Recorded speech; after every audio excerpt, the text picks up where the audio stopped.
Un avion de ligne survole un lieu extraordinaire. Beaucoup de touristes l'empruntent pour profiter du paysage. Le vol 311 de Thai Airways est à destination de Katmandou, mais il n'arrivera jamais. Thai 311. Katmandou. Quelle est votre position? Tant qu'on n'a pas retrouvé l'appareil, difficile de dire ce qui s'est passé. On va chercher ici.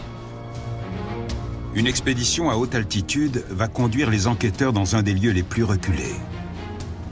C'était impossible de dire qu'on avait un Airbus A310 en face de nous. Les moteurs étaient méconnaissables. Comment vont-ils pouvoir faire la lumière sur cette catastrophe? On savait dès le départ que ce serait très compliqué.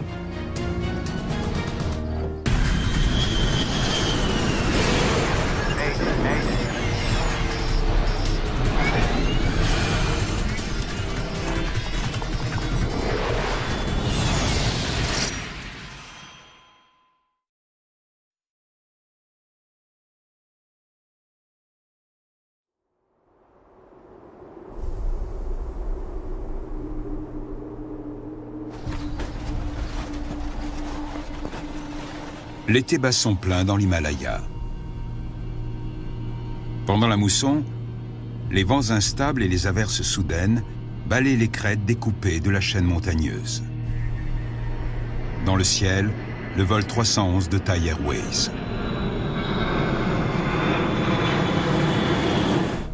Prida Sutimai est le commandant de bord.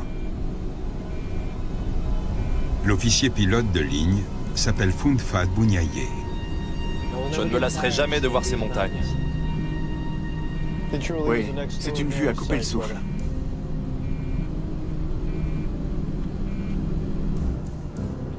Parmi les 99 passagers, on compte des Népalais et des voyageurs étrangers qui se rendent à Katmandou. Katmandou est un lieu très prisé des touristes. L'aéroport est situé en zone montagneuse et les gens prennent l'avion pour profiter du paysage. L'appareil est un Airbus A310, un biréacteur de moyen à long courrier. L'A310 est un avion fantastique. Il a une autonomie de 8 heures et peut transporter 20 tonnes à une altitude raisonnable. Le vol, qui relie Bangkok à Katmandou, doit durer environ 3h30. La capitale népalaise est située à plus de 1300 mètres au-dessus du niveau de la mer. L'approche requiert de voler à proximité des plus hauts sommets du monde.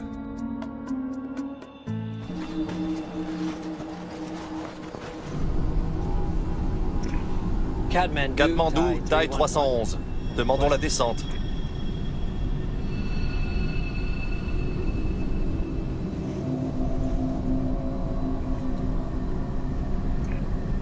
Katmandou, Thai 311. Vous me recevez?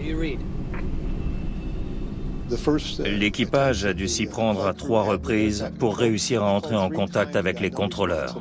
Katmandou, Thai 311. Vous me recevez? La qualité de la transmission n'était pas très bonne. Il y avait beaucoup d'échos sur la fréquence, sans doute à cause du relief montagneux. Katmandou, Thai 311. 311, Katmandou, je vous écoute. Le contrôleur népalais reçoit enfin l'appel. Demandons la descente. Thai 311. Nous n'avons aucun trafic à ou au-dessus du niveau 150. Sauf un, au Népal, au 206. Vous êtes autorisé pour la descente. L'aiguilleur du ciel n'était en poste que depuis 9 mois. Ce n'était pas un débutant, mais il avait encore beaucoup de choses à apprendre. Mesdames et messieurs, nous allons entamer notre descente sur Katmandou. Veuillez ranger votre tablette, relever le dossier de votre siège et attacher votre ceinture. L'appareil est à une trentaine de minutes de sa destination. C'est très nuageux. On va traverser. L'aéroport international Tribhuvan est l'un des plus difficiles au monde. Les montagnes qui surplombent la capitale obligent les pilotes à effectuer une descente très abrupte.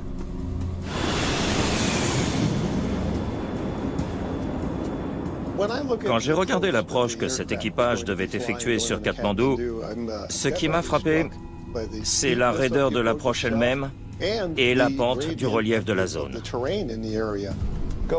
Tu veux bien demander la piste 02, s'il te plaît? Taille 311. Demandons la piste 02. Taille 311, confirmez demande pour la piste 02. Affirmatif. Les pilotes ont demandé une approche directe depuis le sud sur la piste 2, qui leur permettra de se tenir à l'écart des montagnes au nord de l'aéroport. Mais en approchant, la situation change. Taille 311, Katmandou. J'écoute, taille 311. Taille 311, la piste 2 n'est pas disponible en raison d'une mauvaise visibilité et de fortes pluies de ce côté. Vous allez devoir prendre la piste 20. La dégradation soudaine des conditions météo va forcer les pilotes à faire leur approche depuis le nord. Ils vont devoir tourner au nord de l'aéroport pour emprunter la piste dans le sens opposé. Une manœuvre que le commandant ne souhaite pas réaliser. Il nous faut la piste 02 pour l'approche directe. Effectuer une approche circulaire dans une zone de haute montagne, c'est loin d'être facile. C'est une chose de le faire au-dessus d'une île sans aucun obstacle, c'en est une autre quand on est cerné par des montagnes.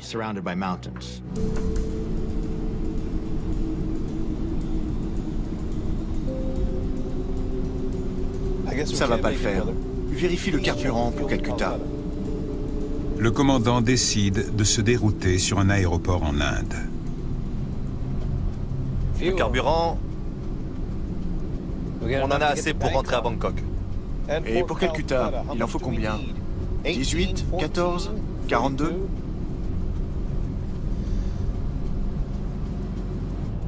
Si l'avion va se poser à Calcutta, les passagers seront à 650 km de leur destination.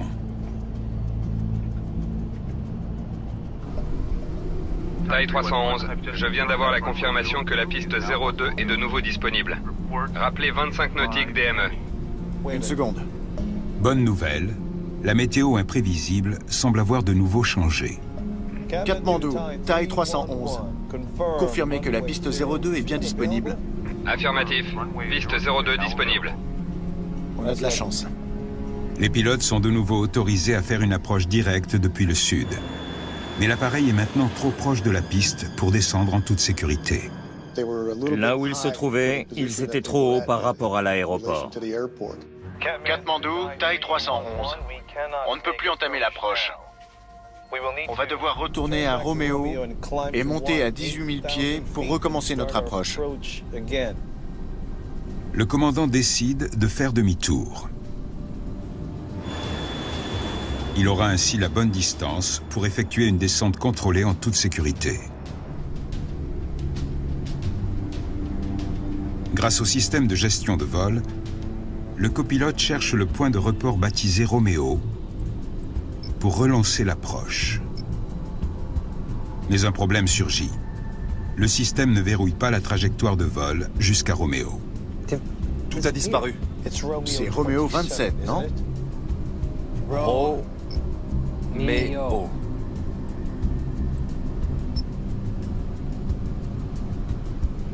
Katmandou, quelle est la visibilité? Taille 311, Attendez les observations de la tour et la visibilité. En raison d'une couverture nuageuse dense, la visibilité des pilotes est très réduite. Ils veulent savoir à quel moment ils pourront apercevoir l'aéroport. Changement de niveau de vol. L'avertisseur de proximité du sol retentit. Tirez. Vitesse basse. Demi-tour, demi-tour. C'est faux, c'est une erreur. Relief. Tirez. Ne descendez pas.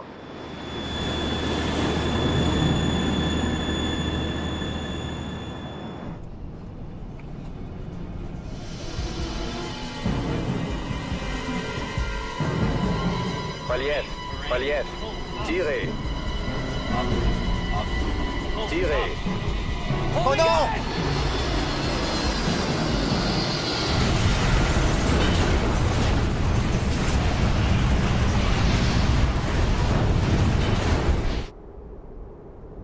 Taille 311, quelle est votre position? Taille 311, Katmandou, quelle est votre position? Dans les montagnes népalaises, la recherche du vol 311 de Thai Airways est en cours. L'Airbus, avec 113 personnes à bord, a disparu au cours de son approche sur Katmandou. Une commission royale d'enquêteurs a été rapidement mise sur pied par les autorités. L'aéroport est ici. Le vol 311 arrivé depuis le sud, ici. Tant qu'on n'a pas retrouvé l'appareil, difficile de dire ce qui s'est passé. On va chercher ici.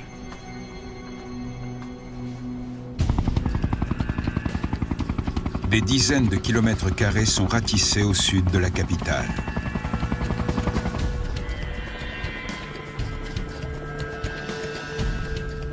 Les recherches ont débuté dans le sud parce que c'est de là que venait l'appareil. Une fouille méthodique est conduite secteur par secteur.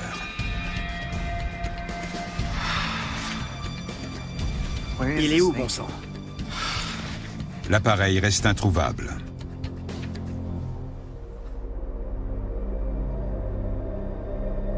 Une course contre la montre est engagée. De fortes pluies pourraient tomber et rendre les recherches impossibles.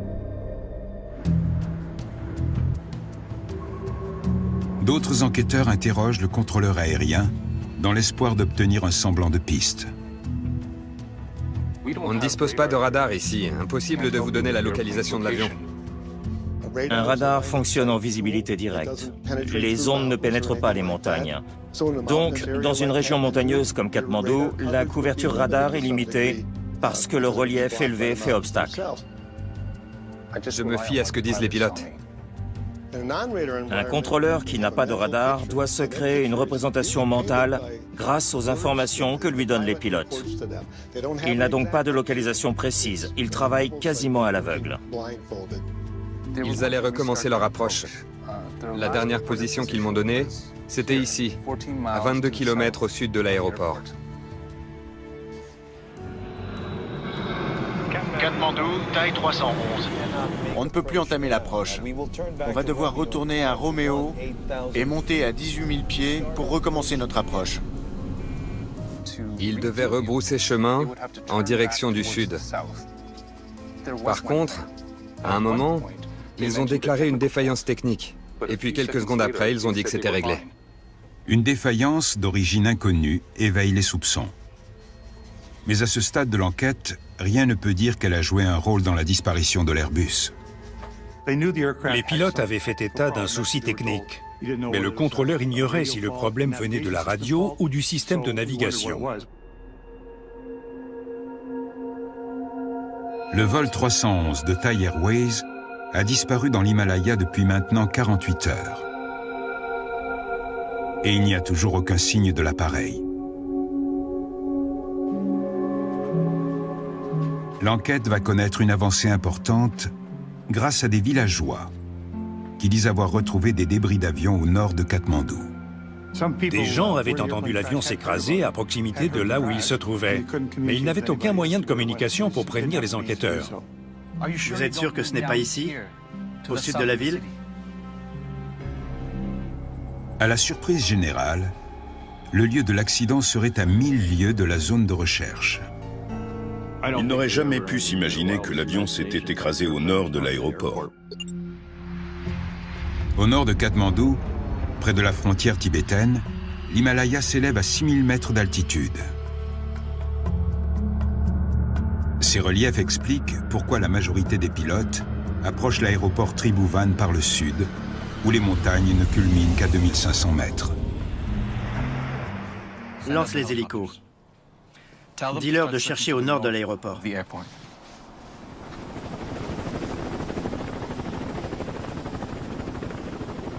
Plus tard dans la journée, à 45 km au nord de Katmandou, les équipes de secours découvrent les restes du vol 311 de Thai Airways. Le point d'impact est une paroi escarpée à 3500 mètres d'altitude. Il a percuté une paroi et il est tombé en contrebas dans une vallée. On a retrouvé des traces d'incendie, mais l'appareil était complètement atomisé. Aucune des 113 personnes à bord n'a survécu. En voyant les lieux, on s'est demandé ce qui avait bien pu se passer. Pourquoi l'avion n'était-il pas du tout où on l'attendait? La tâche qui attend les enquêteurs ne ressemble à aucune autre. Le relief est si escarpé que les hélicoptères ne peuvent pas se poser près du lieu de l'accident. L'équipe va devoir monter sur 1 kilomètre depuis le camp de base afin d'atteindre la zone du sinistre.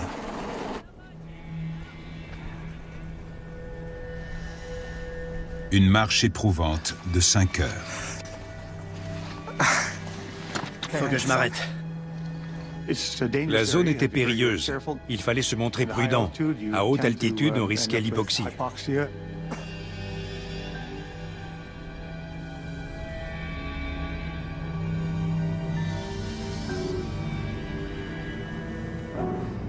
Les montagnes ne tardent pas à envoyer le signal que les hommes ne sont pas forcément les bienvenus. Qu'est-ce qu'il y a? Qu'est-ce qui se passe? Un homme est mort.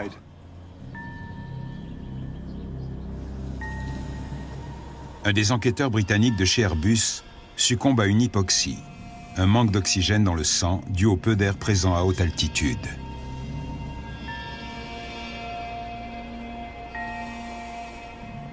C'est déjà malheureux que des gens soient morts dans l'accident, mais si en plus un des enquêteurs décède lui aussi, ça a été un véritable choc.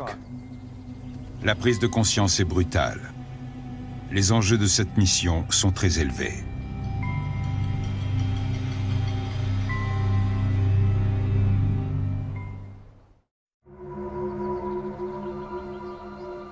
Dans l'Himalaya, la commission enquête accident népalaise se ferait un chemin jusqu'à la zone où s'est abîmé le vol 311 de Thai Airways. L'équipe comprend des experts du monde entier, dont le Canadien David Rohr. On est là pour empêcher qu'une telle tragédie ne se reproduise, pour éviter que d'autres personnes ne connaissent le même sort. C'est ça l'objectif.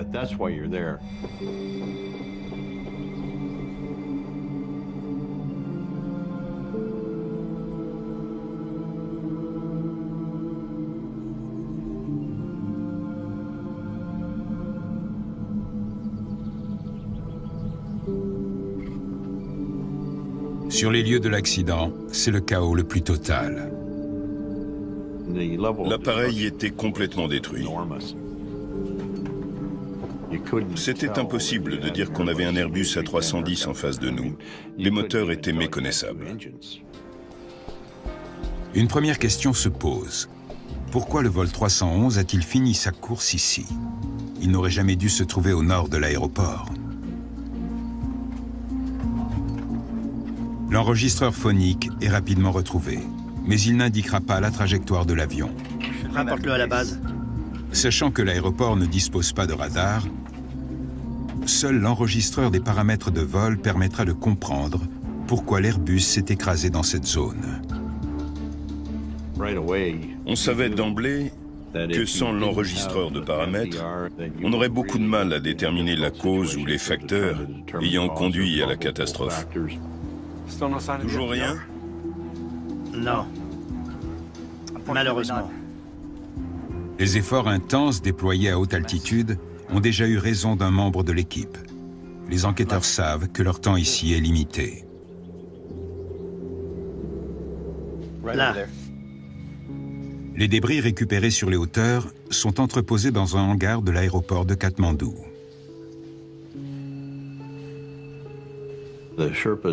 Ce sont les Sherpas qui descendaient les pièces qu'on avait identifiées sur place. Ensuite, l'armée népalaise les chargeait dans des hélicoptères et les élitreillait jusqu'au hangar.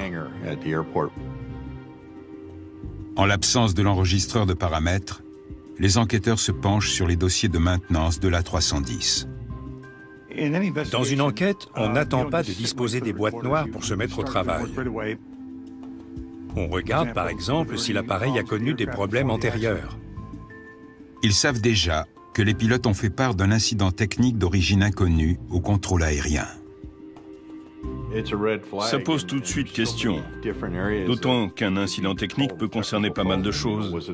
Est-ce qu'il s'agissait d'un problème de configuration, de puissance, ou bien d'un souci avec le train d'atterrissage?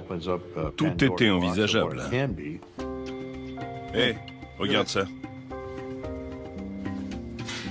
La veille de l'accident, un coupe-circuit est tombé en rade.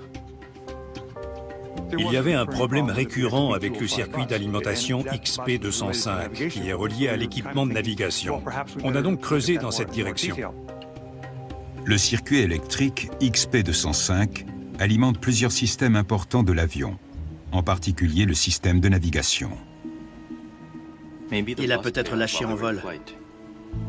Possible, oui. Une défaillance du système de navigation pourrait expliquer l'emplacement de l'avion.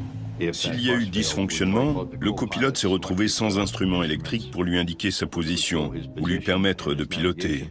Le danger était majeur.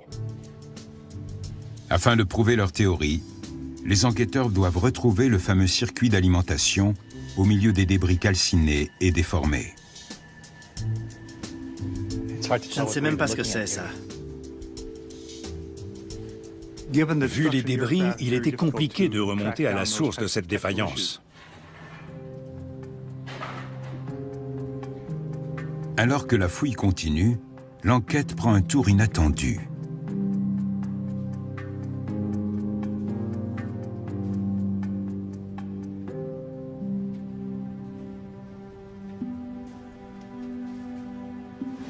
Pardon. Vous désirez? On a reçu la visite d'une proche d'une victime qui voulait récupérer un circuit imprimé pour rester connecté à l'être qu'elle avait perdu. Cette demande inhabituelle conduit à une trouvaille de taille.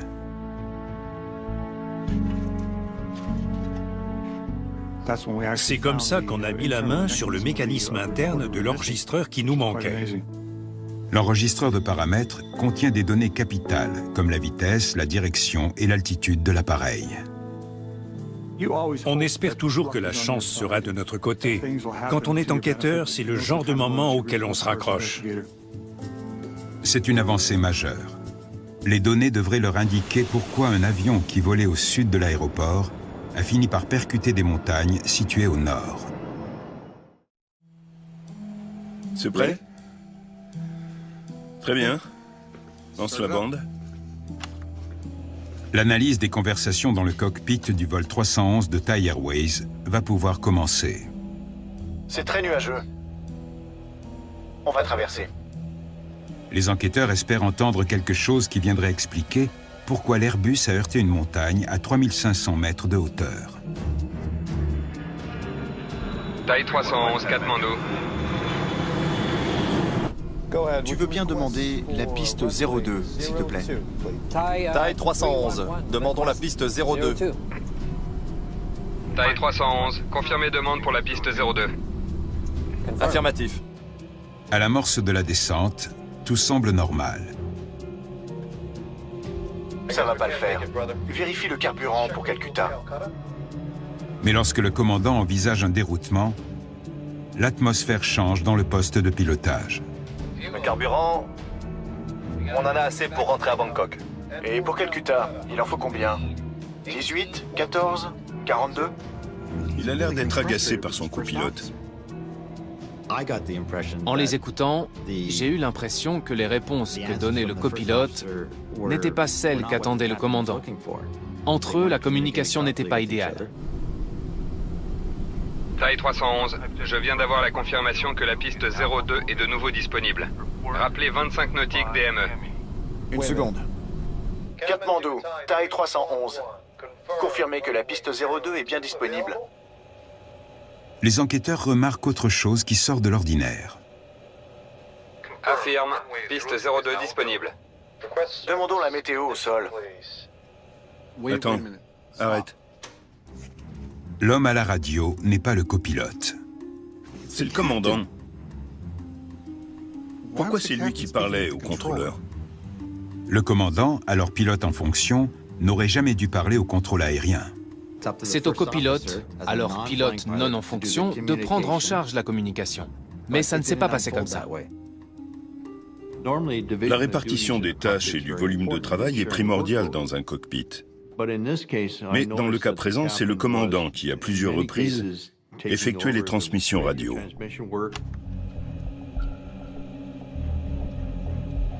Sors les aérofreins et volet 15. Aérofrein sorti. Volet 15 degrés. À mesure de la conversation, l'exaspération du commandant se fait plus prégnante.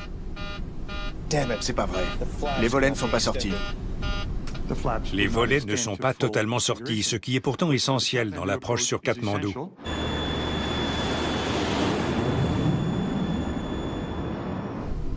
C'est trop tard pour un atterrissage. C'est trop tard. On peut demander un retour. Bon sang. Katmandou, taille 311. Demandons maintien à 10 500 pieds. Et demandons retour à Calcutta pour raisons techniques. Il est désormais établi que l'avarie technique ne concernait pas le circuit d'alimentation, mais les volets qui ne se sont pas déployés à 15 degrés. Quand les volets ne sont pas sortis correctement, une alarme s'est déclenchée pour leur signifier le problème. Mais est-ce grave au point d'influer sur la capacité du pilote à contrôler son avion?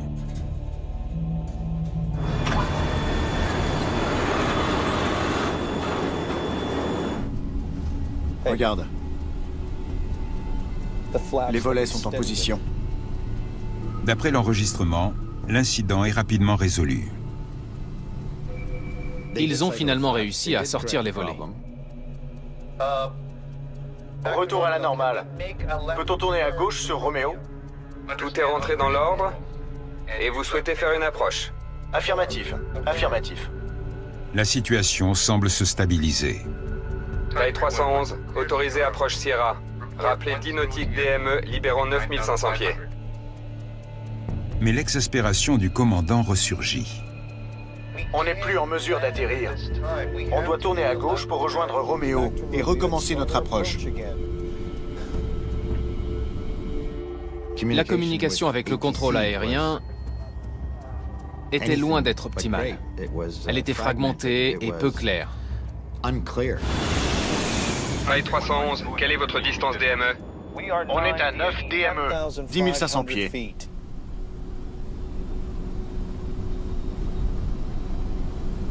Répondez, s'il vous plaît.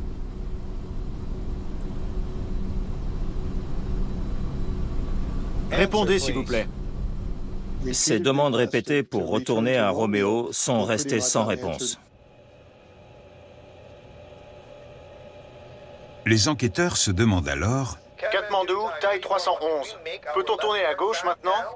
si l'équipage continue de voler droit devant parce qu'il n'a pas obtenu la clairance de changer de trajectoire.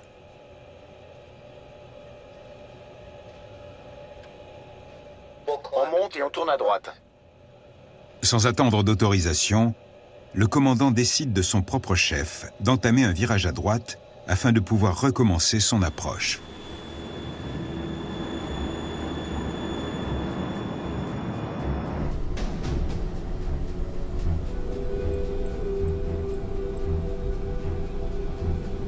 Il n'y a plus rien. Tout a disparu. Quelques instants plus tard, l'incertitude monte d'un cran. C'est Roméo 27, non? Roméo. Le commandant s'exaspérait de voir son copilote avoir toutes les peines du monde à entrer les informations dans l'ordinateur.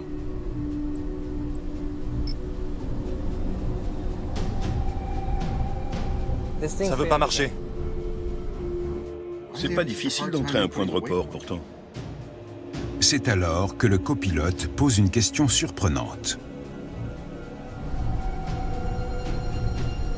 On va vers le nord, là? Il a dit quelque chose comme « on va vers le nord », hein? C'était une espèce de question quasiment affirmée. L'enregistrement présente une contradiction troublante.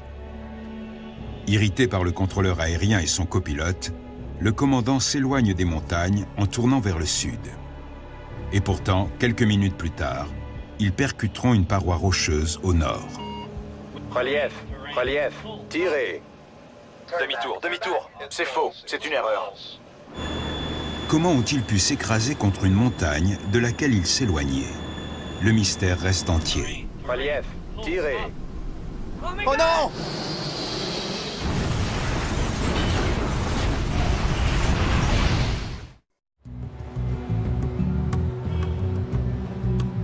Au Népal, les enquêteurs ont établi que ce n'est pas un coupe-circuit défaillant qui a fait s'écraser le vol 311 de Thai Airways. Si le circuit électrique XP205 avait connu un dysfonctionnement, une alarme aurait retenti et les pilotes en auraient parlé entre eux, ce qui n'est pas le cas. Voilà pourquoi on a écarté cette hypothèse. Les dossiers des pilotes pourront sans doute apporter de nouveaux éléments. Le commandant de bord était un pilote aguerri, habitué à l'approche sur Katmandou. Il était impressionnant. Tout le monde savait qu'il finirait rapidement dans les plus hautes instances de la compagnie. Le copilote était plus âgé et tout aussi expérimenté. Il a fait 14 vols à Katmandou ces 12 derniers mois. Mais en creusant davantage, les enquêteurs font une découverte de taille. Thai Airways classe les gens en deux catégories, ceux qui ont l'étoffe de devenir commandant et ceux qui ne seront jamais plus que des officiers pilotes de ligne. Dans cette affaire, il est intéressant de constater que la compagnie avait rangé le copilote dans la seconde catégorie. D'après moi, si un employeur dit « je t'embauche mais tu n'iras jamais très haut », la personne aura tendance à lui donner raison.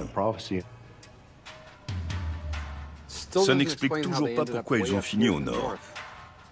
L'appareil a volé 45 km au nord de l'aéroport, dans un espace aérien que les avions de ligne évitent normalement à tout prix. C'est les données du vol? Super. L'enregistreur des paramètres de vol va enfin permettre de faire la lumière sur la trajectoire mortelle de l'Airbus. Grâce à la longitude et la latitude, on a pu suivre l'avion quasiment à la trace. Examinons d'abord leurs intentions. Tu peux me passer la carte d'approche? La compagnie avait établi une approche par le sud. L'équipage souhaitait atterrir sur la piste 02. Donc c'est à peu près à ce niveau-là qu'ils ont décidé de retenter l'approche. Et c'est là qu'ils étaient censés aller. Voyons ce qu'ils ont fait.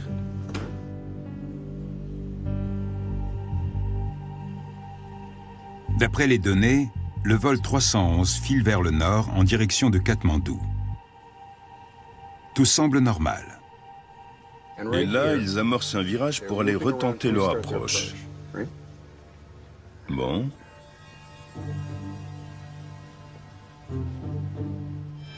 Ils auraient dû se remettre droit.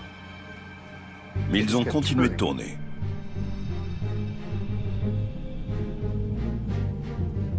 Au lieu de filer droit vers Roméo, l'appareil effectue un virage à 360 degrés. Quand j'ai vu ça, j'étais abasourdi. Je ne comprenais pas pourquoi ils avaient fait ça. C'est pas du tout logique. Pourquoi l'équipage a-t-il fait un tour complet pour aller s'écraser contre une montagne au nord de l'aéroport? En répondant à cette question, les enquêteurs comprendront enfin ce qui a coûté la vie à 113 personnes.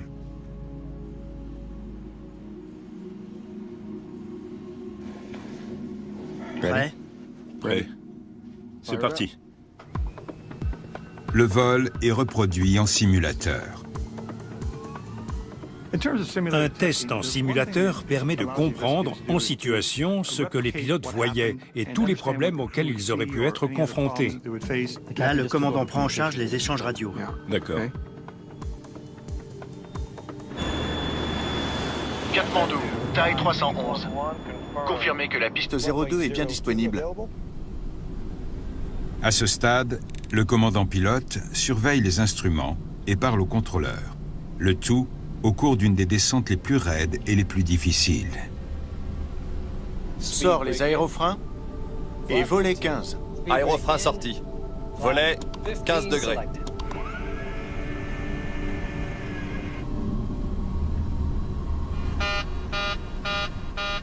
C'est pas vrai. Les volets ne sont pas sortis.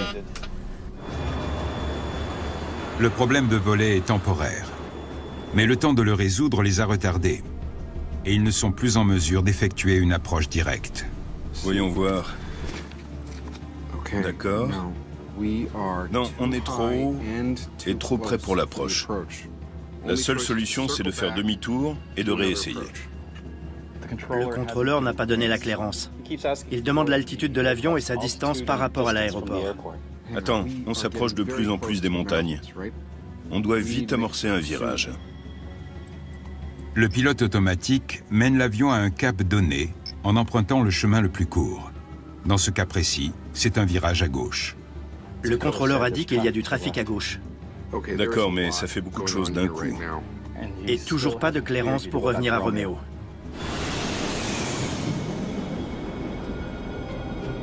Étant donné qu'il doit tourner avant d'atteindre les montagnes du nord et qu'il y a d'autres avions à gauche, le commandant décide de passer outre le pilote automatique. On monte et on tourne à droite. Il peut virer à droite en tournant le sélecteur de cap dans la même direction.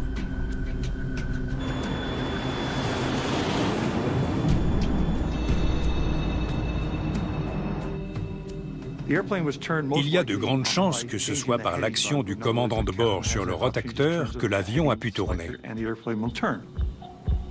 Attention, t'es quasiment droit. Ah oui. Monter, tourner, descendre avec le pilote automatique, c'est compliqué. Il gérait 1001 choses lors de ce virage. Là, tu pars vers le sud. Il faut te rétablir. Exact. Mais il reçoit un autre appel. Le contrôleur lui demande de descendre à 11 500 pieds pour cause de trafic. D'accord. Taille 311, descendez à 11 500 pieds. On a commencé à se rendre compte qu'avec l'ensemble des sollicitations extérieures et toute la charge de travail qu'il avait prise sur ses épaules, il a un peu scellé son sort. Il avait décidé de tout prendre en main. L'enquête est sur le point d'être résolue. C'est là qu'il aurait dû arrêter de toucher au cap. La simulation donne une idée de la pression qui s'intensifiait dans le poste de pilotage. Un commandant très affairé improvise un virage à droite lors d'une approche déjà très compliquée. Il fait trop de choses à la fois. Il demande un cap, il pilote avec le pilote automatique enclenché, et il perd la représentation mentale de l'endroit où il se trouve. Sans s'en apercevoir, il tourne le sélecteur trop loin. Il a tourné une fois de trop. Et il a fait un tour complet. À chaque fois qu'il lève les yeux et change de cap, il perd de vue sa direction. Et un pilote ne doit jamais perdre son cap de vue. Et pourtant, à chaque fois qu'il va pour modifier quelque chose, c'est ce qu'il fait. Il a tellement voulu assumer tous les rôles qu'il a été distrait de sa tâche première, celle de piloter l'avion. Les enquêteurs savent enfin pourquoi l'avion volait dans la mauvaise direction. Mais ils ne comprennent toujours pas pourquoi l'équipage ne s'en est pas rendu compte à temps. Après avoir tourné, ils ont continué de voler en direction du nord pendant 5 minutes. Alors qu'ils foncent droit vers la catastrophe, les pilotes ont du mal à entrer le point de report Romeo. Leur exaspération face à l'ordinateur de bord aurait dû les avertir. Romeo se trouve désormais derrière eux. Comment on peut rater ça?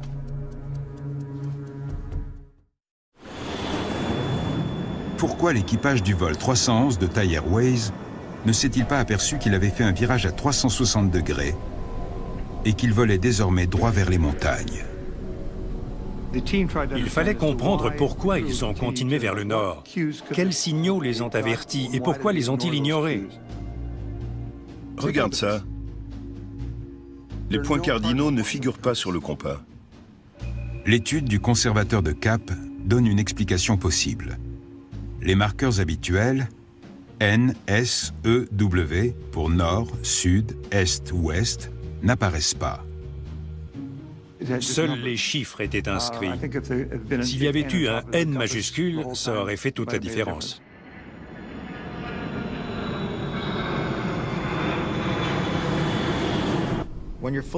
Quand on a parfaitement confiance en ce que l'on fait, que l'on sait où l'on va, à quelle altitude on est, dans quelle direction on vole, quand on pense avoir la bonne représentation mentale, alors qu'en fait, on ne l'a pas, on ne sait pas où on se trouve véritablement.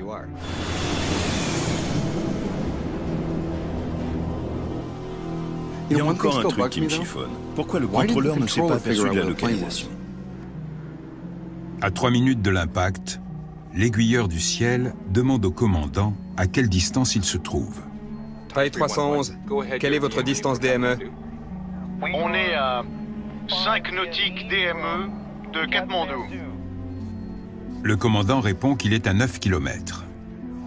Cette information n'était pas du tout logique pour le contrôleur.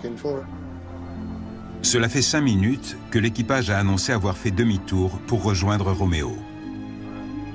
S'il vole en direction du sud, donc s'il s'éloigne de l'aéroport, il devrait être à une quarantaine de kilomètres. Le contrôleur ne voit pas sur son écran dans quelle direction vole l'appareil. Il doit se contenter de se fabriquer une représentation mentale. L'avion est là et il suit cette trajectoire. Sauf que, manque de chance, l'appareil a changé de trajectoire. Confirmé. 25 DME? 5. 0, 5. Quand le contrôleur lui a demandé confirmation, le pilote a répondu fermement 505.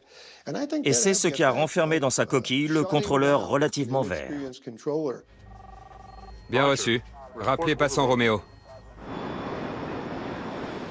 Après ça, il n'a pas osé poser plus de questions. C'est malheureux parce que dans cet accident, ça aurait sans doute fait toute la différence. On va vers le nord, là? On va bientôt tourner. Et quelques kilomètres au nord de l'aéroport, le copilote voit sur ses instruments qu'ils sont au nord. Il se tourne alors vers le commandant et lui dit « On est au nord de l'aéroport ». Mais il est déjà trop tard. Demi-tour, demi-tour. C'est faux, c'est une erreur.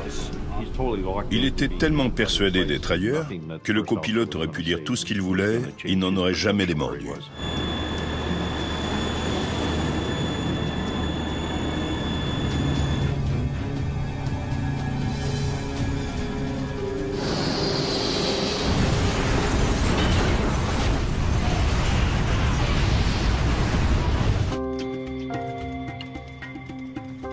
C'est assez stupéfiant de voir la puissance que peut avoir notre esprit et à quel point on peut être convaincu d'une chose, même si on est dans l'erreur la plus totale.